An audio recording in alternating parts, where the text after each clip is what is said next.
الحمد لله والصلاة والسلام على رسول الله صلی الله علیه و علی آله و اصحابه و من والاه.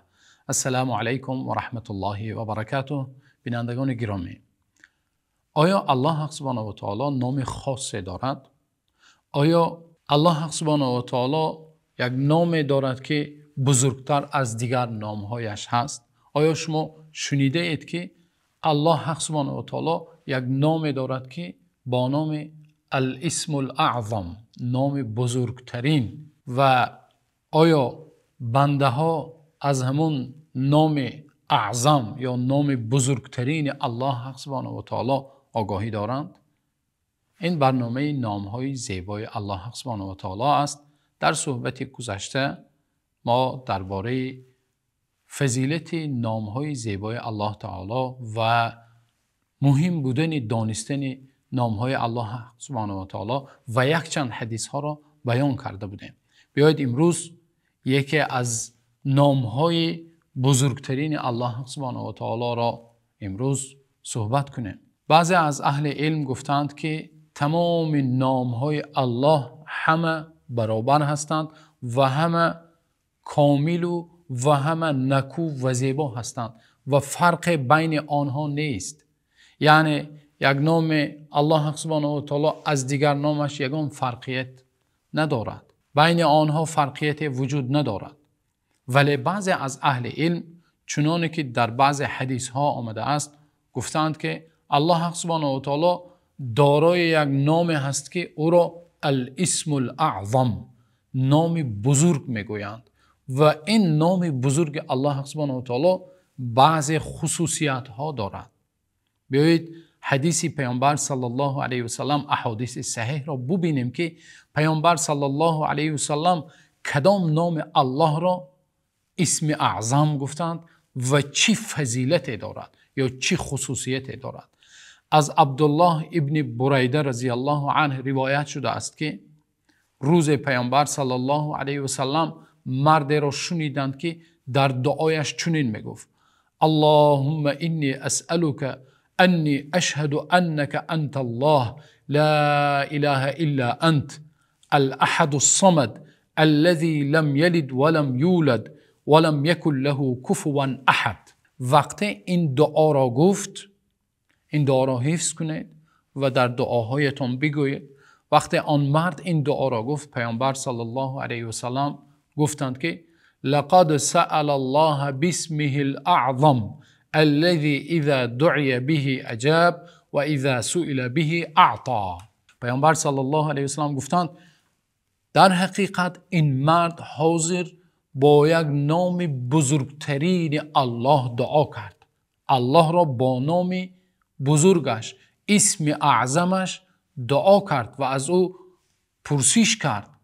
و این نام بزرگ وقتی الله سبحانه و تعالی با همین نامش پرسیده می شود می دهد. وقتی با همین نامش دعا کرده می شود الله سبحانه و تعالی دعای همون بنده را اجابت می کند. آن نام بزرگ الله چی بوده است؟ چنانه که در این حدیث روایت شده است: اللهم انی اسألک انی اشهد انک انت الله لا اله الا انت الاحد الصمد الذي لم یلد ولم یولد ولم یکن له کفوا احد. این حدیث اول. بیایید حدیث دوم را ببینیم که از انس ابن مالک رضی الله عنه روایت شده است که روز همراه پیامبر صلی الله علیه و سلم نشسته بودند. میگویند یک مرد به مسجد وارد شد، داخل شد و نماز خواند و دعا کرد و در دعایش چنین گفت: اللهم انی اسألک بأن لك الحمد لا اله الا انت الحنان المنان بدیع السماوات والارض یا ذا الجلال والاکرام یا حی یا قیوم. انا همین دعا را دعا کرد. پیامبر صلی الله علیه و سلم سپس گفتند: دع الله باسمه الاعظم الذي اذا دعی به اجاب و اذا سئل به اعطا. این دوم حدیث. وقتی همون دعایی که حاضر ذکر کردیم دعا میکرد آن مرد، پیامبر صلی الله علیه و سلم گفتند: الله حق سبحانه و تعالی را با نام اعظم، با بزرگترین نامش چیکار کرد؟ دعا کرد، یاد کرد الله حق سبحانه و تعالی را. آن نامی که اگر با همون نام پرسیده شود الله میدهد و اگر با همون نام دعا کرده شود الله حق سبحانه و تعالی دعای بنده را اجابت میکند. یعنی اسم الاعظم یا نام بزرگترین الله، همین ذکری که الان همین صفات ها و نام های الله که در این دعاها ذکر کرده شد، بنده اگر با همین نام های زیبا و نام بزرگ الله وقتی الله را یاد میکند و دعا میکند و از الله میپرسد، وقتی میپرسد الله میدهد، وقتی دعا میکند الله دعایش را چیکار میکند؟ دعایش را اجابت میکند. و در روایت پیامبر صلی الله علیه و سلم قسم یاد کرده گفتند والذی نفسی بیده لقد سأل الله باسمه الاعظم، قسم به آن ذاتی که جان من در دست اوست با نام اعظم، با نام بزرگترین الله دعا کرد. گفتند بیایید آن نام هایی که در این دو حدیث ذکر شده است آن را میگوییم، هر دویش را جمع میکنیم، هر دو حدیث را جمع میکنیم و دعا میکنیم که هر دویش را وقتی جمع میکنیم چنین میشود: اللهم انی اسألك بأني اشهد انك انت الله لا اله الا انت الاحد الصمد الذي لم يلد ولم يولد ولم يكن له كفوا احد المنان بديع السماوات والارض ذو الجلال والاكرام الحي القيوم. این هر دو حدیث را وقتی جمع میکنیم همین نام های الله سبحانه و تعالی ذکر شده است و بعضی از اهل علم همه این احادیث و آیات ها را جمع کرده گفتند که نام بزرگترین الله این الله است و آن خصوصیت هایی که لفظ جلاله الله دارد یگان نام ها دارای آن خصوصیت ها و آن بزرگی ندارد.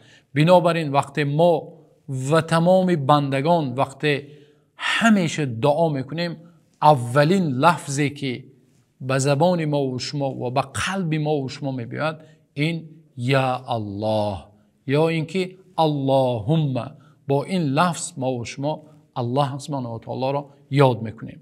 خلاصه از این حدیث ها ما به خلاصه میبینیم که الله سبحانه و تعالی دارای یک نام هست که آن را نام بزرگ میگویند. و باز بعضی از اهل علم گفتند که الله سبحانه و تعالی نام بزرگترینش را الاسم الاعظم را پنهان کرده است، یعنی از بنده های خود چنانه که شب قدر را پنهان کرده است یا کدام شب بودنش نامعین است.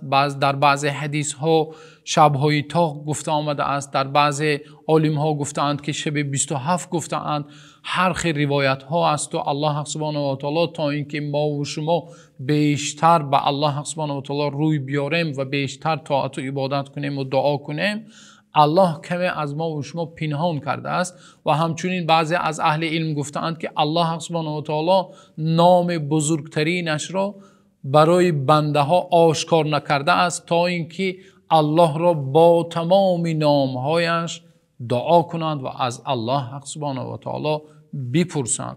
خلاصه چنانه که در حدیث ها ذکر شد و چنانه که دو حدیث را جمع کرده با نامهای بهترین و نام بزرگترین الله سبحانه و تعالی را ذکر کردیم، بنده اگر آنها را جمع کند و الله سبحانه و تعالی را صدقاً وقتی دعا میکند با همون نام ها چنانه که در حدیث پیامبر صلی الله علیه و سلم وعده دادند، الله سبحانه و تعالی هر پرسشی که بنده میپرسد میدهد و دعایش را اجابت میکند الله سبحانه و تعالی.